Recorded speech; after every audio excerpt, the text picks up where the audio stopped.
the unmistakable sight and sound of the cueca, Chile's national dance.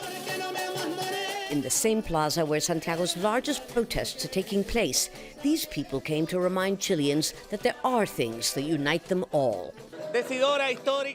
This is a decisive time that's making us reflect on what we are and what we want to become. We need to feel empowered and also take responsibility for the solutions to our demands. One of them is a new constitution. After nearly 4 weeks of unrelenting protests, it's widely being seen as indispensable to pave the way for structural changes to Chile's free market system. The current constitution was imposed in 1980 under the Pinochet dictatorship. The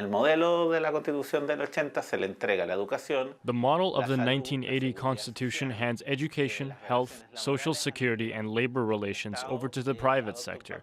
The state plays a minimal role, so people are feeling abused by a constitution that, instead of benefiting the collective needs, tends to concentrate resources in a few hands without providing the necessary services. But other experts argue that the current constitution is not to blame, rather the laws and public policies that have failed to meet people's needs. I'm not saying that a new constitution can't improve our Magna Carta, but I fear that there'll be a huge clash between people's expectations and the reality of what a constitution can and can't do. After nearly 4 weeks of unrelenting protests, it's widely being seen as a necessary step to pave the way for structural changes to Chile's free market system. But for many, that's no longer enough.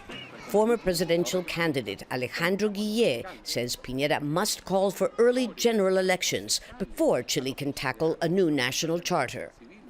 Our political class is so discredited that we need to legitimise our social changes by turning to our citizens. They inevitably and necessarily must be consulted actively, and that starts by letting them choose who will represent them.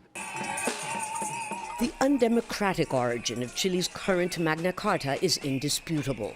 Writing a new one will not rectify all the country's wrongs, but it may be a good way to start over, to boost the tarnished legitimacy of the country's democracy. Lucia, Newman, Al Jazeera, Santiago.